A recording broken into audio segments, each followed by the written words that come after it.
साथियों नमस्कार, मैं हरिश्चंद्र बर्णवाल इस वीडियो में आप सभी का स्वागत करता हूं। दोस्तों, सुप्रीम कोर्ट में योगी सरकार की बहुत बड़ी जीत की कहानी आज आपके सामने रखने जा रहा हूं और यह मामला दोस्तों कांवड़ यात्रा से जुड़ा हुआ है।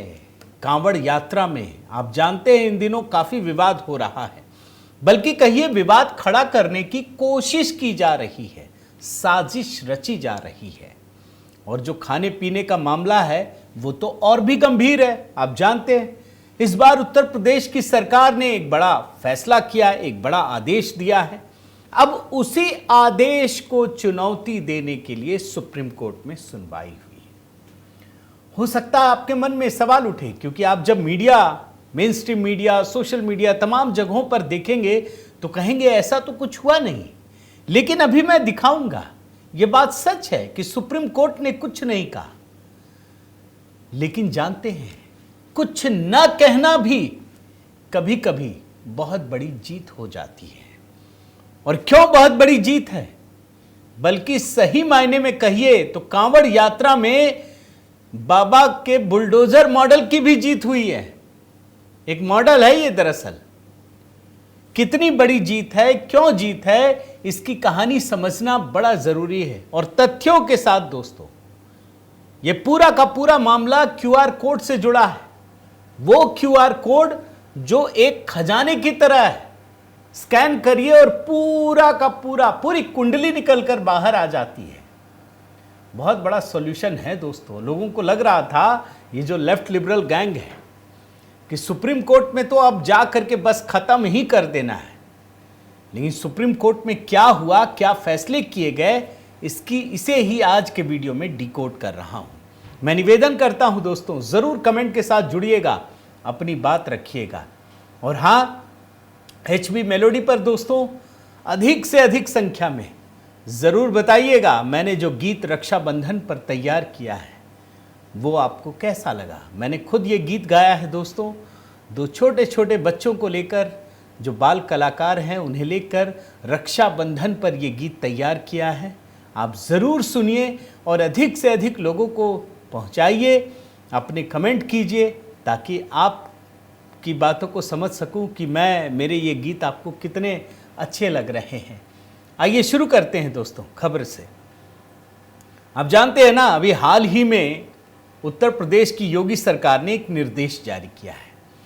निर्देश यह है कि कांवड़ यात्रा के मार्ग पर जो खाने पीने की चीजें होती हैं, उसकी दुकानें होती हैं, उसमें क्यूआर कोड प्रदर्शित करने के लिए कहा गया है। यह FSDA विभाग का क्यूआर कोड है। FSDA क्या है मैं बता दूं, food safety and drug administration का क्यूआर कोड है। और जैसे ही ये क्यूआर कोड स्कैन करेंगे ना, पूरी कुंडली निकल आएगी। ढाबे का रजिस्ट्रेशन नंबर, मालिक का नाम, पता, मेन्यू, सब कुछ। सरकार का मानना है कि ये एक आस्था का त्योहार है। लोगों की आस्था बनी रहनी चाहिए, उसको भंग नहीं करना चाहिए। और FSDA विभाग ने दोस्तों सभी ढाबों पर, खास करके जो कांवड़ मार्ग में आते हैं, उन सब के लिए अनिवार्य कर दिया गया है।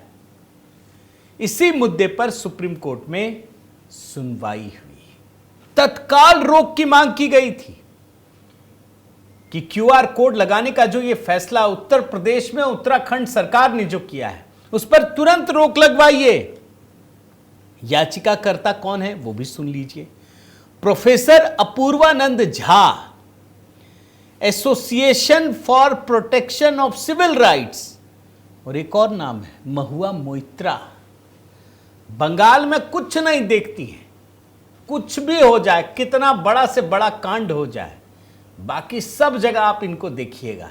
अभी आपने देखा था ना, बिहार में चुनाव आयोग जो काम कर रहा उस पर भी पहुंची थी, इस पे भी पहुंची है।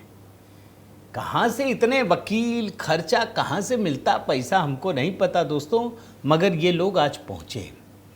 तुरंत कहा कि तत्काल रोक लगाइए इस पर। सुप्रीम कोर्ट से निवेदन किया गया। सुप्रीम कोर्ट ने आदेश पर रोक लगाने से इनकार कर दिया। यही सबसे बड़ा झटका है और यही योगी सरकार की बहुत बड़ी जीत है। कैसे, अभी ये भी बताऊंगा, इसको जानना जरूरी है दोस्तों। सुप्रीम कोर्ट ने उत्तर प्रदेश सरकार, उत्तराखंड सरकार दोनों को याचिका पर जवाब देने के लिए 1 हफ्ते का समय दिया है और जो अगली सुनवाई होगी वो 22 जुलाई को होगी। सुप्रीम कोर्ट की खंडपीठ में कौन कौन थे ये भी बता देता हूं। Justice M Sundresh, justice N Kotiswar Singh, उन्होंने कहा कि सभी याचिकाओं को मिलाइए, 1 हफ्ते में उत्तराखंड सरकार, उत्तर प्रदेश सरकार इस याचिका पर जवाब देगी और उसके बाद 22 जुलाई को इसकी सुनवाई होगी। इसका पेच समझिए दोस्तों, क्यों मैं कह रहा हूं। सुप्रीम कोर्ट में योगी सरकार की बहुत बड़ी जीत हुई है। जो इनके वकील हैं, उत्तर प्रदेश उत्तराखंड के वकील deputy advocate general Jatinder Kumar Sethi, 2 हफ्ते का समय मांगा। जो आवेदक हैं उसके सीनियर एडवोकेट हैं शादान फरासत, वो कहने लगे मिलॉर्ड बड़ा संवेदनशील मामला है क्योंकि कांवड़ यात्रा तो खत्म हो जाएगी, तुरंत रोक लगाइए। सुप्रीम कोर्ट ने साफ मना कर दिया, कोई रोक नहीं लगेगी, कुछ भी रोक नहीं लगेगी। और आपको मैं जरा एक जानकारी देता हूं दोस्तों, बड़ी महत्वपूर्ण जानकारी है। देखिए, याद रखिए, ये लेफ्ट लिबरल गैंग किसी भी मामले में, अब थोड़े बदलाव आ रहे हैं हालांकि, किसी भी मामले में कुछ भी हो जाए तुरंत सुप्रीम कोर्ट से वो चाहता है कि बस रोक लगा दे। वो संवैधानिक हो नहीं हो, क्या है, कुछ नहीं। यहां तक कि पार्लियामेंट से भी जो बिल पारित होते हैं ना, उस पर भी रोक लगवा देते थे। अब समय बदल गया है, अब लोग जागरूक हैं।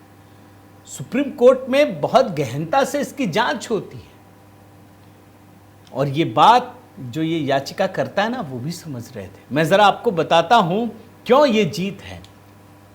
कांवड़ यात्रा दोस्तों 11 जुलाई से शुरू हुई है, यानी श्रावण कृष्ण प्रतिपदा, और खत्म कब होगी? श्रावण शिवरात्रि को 23 जुलाई को समाप्त होगी। 11 जुलाई से शुरू, 23 जुलाई को समाप्त होगी। और सुनवाई कब होगी? 22 जुलाई को। तत्काल रोक से साफ मना कर दिया है। यही है सबसे बड़ी जीत। भाई सुप्रीम कोर्ट को लगता तो वो तत्काल रोक लगा देती। अभी मैं पिछले साल के भी फैसले सुनाता हूं। अच्छा, पहले यह समझ लीजिए कि इन लोगों ने मांग क्या की है, याचिकाकर्ताओं ने, और कैसे पिछले साल के आदेश का हवाला दिया है। पहले यह समझ लीजिए, याचिकाकर्ताओं ने दोस्तों जो ये तीनों नाम रखे, इन्होंने सुप्रीम कोर्ट में दायर करके कहा कि उत्तर प्रदेश और उत्तराखंड सरकार के जो ये आदेश हैं वो असंवैधानिक हैं, भेदभाव को बढ़ावा देते हैं, इसमें लोगों की पहचान सार्वजनिक हो जाती है, इसलिए इस निर्देश पर रोक लगाने की बात कही गई है। यह भी कहा गया कि सुप्रीम कोर्ट ने पिछले साल जो अंतरिम आदेश दिया था उसके भी विपरीत है। इन लोगों ने कहा कि विक्रेताओं को अपनी पहचान उजागर करने के लिए बाध्य नहीं किया जा सकता। यह सुप्रीम कोर्ट ने पिछले साल कहा था, उसका उल्लंघन है, यह भी कहने के लिए पहुंचे। याचिका में दोस्तों यह भी कहा गया है कि धार्मिक और जातिगत पहचान बताने के लिए कहा गया है, जो दुकान, ढाबा और रेस्टोरेंट मालिक की निजता के अधिकार का उल्लंघन है। मैं जरा एकाध याचिकाकर्ताओं के बारे में भी बताता हूं। जैसे दिल्ली विश्वविद्यालय के प्रोफेसर अपूर्वानंद झा और एक कार्यकर्ता हैं आकार पटेल। इन्होंने जो याचिका दायर की है ना, उसमें यह कहा गया है कि यह आदेश सुप्रीम कोर्ट के पिछले साल के आदेश का उल्लंघन है, क्योंकि इसका उद्देश्य भेदभावपूर्ण प्रोफाइलिंग हासिल करना है। भोजनालयों पर क्यूआर कोड प्रदर्शित करने से मालिकों के नाम और पहचान का पता चलता है। और फिर यह दावा किया कि इस निर्देश के पीछे का उद्देश्य तीर्थ यात्रा मार्ग पर विक्रेताओं की धार्मिक पहचान को बढ़ावा देना है। मुझे लगा दोस्तों पिछले साल सुप्रीम कोर्ट ने क्या कहा था उसकी भी जानकारी आपको देता हूं। एक एक चीज पता चलनी चाहिए, सच गलत झूठ सही, इसका फैसला तो आप कोर्ट को ही करने दीजिए, हमारे आपके हाथ में तो कुछ नहीं है। लेकिन आपको पता तो होना चाहिए कि पिछले साल सुप्रीम कोर्ट ने क्या कहा था। सुप्रीम कोर्ट ने कहा था कि खाद्य विक्रेताओं को केवल यह बताना होगा कि वे किस प्रकार का भोजन परोस रहे हैं। पिछले साल 22 जुलाई को पारित अपने आदेश में सुप्रीम कोर्ट ने कहा था, हम इन निर्देशों के क्रियान्वयन पर रोक लगाने के लिए एक अंतरिम आदेश पारित करना उचित समझते हैं। अंतरिम आदेश। और फिर दूसरे शब्दों में खाद्य विक्रेताओं, चाहे ढाबा मालिक हो, रेस्टोरेंट हो, सब्जी विक्रेता हो, फेरी वाले हो, उनको यह प्रदर्शित करना आवश्यक हो सकता है कि वे कांवड़ियों को किस प्रकार का भोजन परोस रहे हैं, लेकिन उन्हें अपने अपने प्रतिष्ठानों के मालिकों और कर्मचारियों का नाम पहचान प्रदर्शित करने के लिए बाध्य नहीं किया जाना चाहिए। पिछले साल तो रोक लग गई थी, लेकिन इस साल राज्य सरकार खुद सामने आई। उसने ये तय किया कि भाई ये कांवड़ यात्रा जो सावन महीने में जलाभिषेक किया जाता है भगवान शिव का, बड़ी संख्या में भक्त गंगा जल लेकर आते हैं। रास्ते में उनको जलपान के लिए रुकना पड़ता है। कई श्रद्धालु मांसाहार का त्याग करते हैं और कई तो प्याज और लहसुन तक भी नहीं खाते हैं। लेकिन हो क्या रहा है दोस्तों, आप इस बात को समझिए। अभी की घटना है ये, इसी जुलाई महीने की 8 जुलाई की। आप देखिए इस खबर को। मुजफ्फरनगर जिले में कुछ कांवड़िए एक ढाबे पर खाना खाने पहुंचे और ये खाना दिल्ली हरिद्वार नेशनल हाईवे स्थित फालौदा बाईपास पर। पता चला खाने में प्याज है। पूछा इन लोगों ने कि प्याज तो नहीं है ना भाई? नहीं है। उसके बाद प्याज परोस दिया खाने में। भाई आपने उनकी आस्था के साथ खिलवाड़ किया ना, ये तो हुआ ना। और इतना ही नहीं दोस्तों, मैं आपको एक और खबर दिखाता हूं, आप इसको देखिए। 8 जुलाई की खबर है ये। जो शिव भक्त हैं वो पवित्र गंगा जल ला रहे थे, कांवड़ पर थूकने का मामला सामने आया और जो आरोपी है उसको पुलिस ने गिरफ्तार किया और जाकर पीड़ित शिव भक्त से बात की। अब आप सोचिए, कोई मेहनत करके इतनी दूर से पैदल गंगा जल लेकर आ रहा है, उस पर कोई थूक दे, क्या होगा आप सोचिए। इसी प्रकार का दोस्तों एक और मैं आपको दिखाता हूं, आप देखिए इस रिपोर्ट को। कांवड़ यात्रा मार्ग पर ढाबे का नाम शीतल, ढाबे का नाम, मालिक का नाम फुरकान, और चला कौन रहा? अक्षय। और इस कहानी में दोस्तों एक दो नहीं, कम से कम 4 केस स्टडी दी गई है। मैं आपको बताता हूं। नगला इमरती बाईपास पर शीतल होटल, मालिक फुरकान। रुड़की बाईपास पर रॉयल पंजाबी ढाबा, मालिक अफसर। रुड़की बाईपास पर एक ढाबा, मालिक प्रधान ढाबा, मालिक इरशाद। रुड़की बाईपास पर स्थित किसान फैमिली ढाबा, संचालक नावेद। कारीगर हिंदू रखा है। तो अब आप खुद सोचिए, यहां तो बल्कि मैं देख नहीं रहा था कहीं, भाई ये लोग चाहते ना हलाल सर्टिफाइड, तो क्या हिंदुओं को अपने पवित्र महीने में जब वो एक धार्मिक यात्रा करते हैं, क्या उनको ये जानने का अधिकार नहीं है कि उनको जो खाना परोसा जा रहा है उसमें प्याज लहसुन है या नहीं है, मांसाहार से युक्त तो नहीं है? क्या उनको जानने का हक नहीं है? अब राज्य सरकार जो कुछ कर रही है, क्या आप सहमत हैं या नहीं है दोस्तों? आप ज़रूर बताइएगा। और ये भी बताइए, चलिए आपसे एक अनुमान भी पूछ लेता हूं। 22 जुलाई को जब सुप्रीम कोर्ट में होगा तो क्या होगा? आपको क्या लगता है? मैं चाहता हूं कि आप कमेंट के साथ अपनी बात ज़रूर रखिएगा दोस्तों। बताइएगा दोनों सवाल के जवाब कि उत्तर प्रदेश की योगी सरकार जो काम कर रही है उससे आप सहमत हैं, असहमत हैं? दूसरा, 22 जुलाई को जब सुप्रीम कोर्ट में होगा तो आपके हिसाब से क्या फैसला होगा?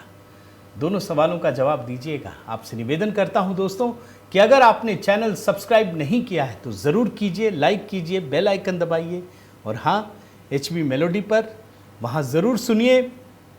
रक्षाबंधन पर ये गीत हमने प्रेजेंट किया है दोस्तों। और इसके बाद एक गीत प्रधानमंत्री मोदी के जन्मदिन पर, उसकी तैयारी चल रही है।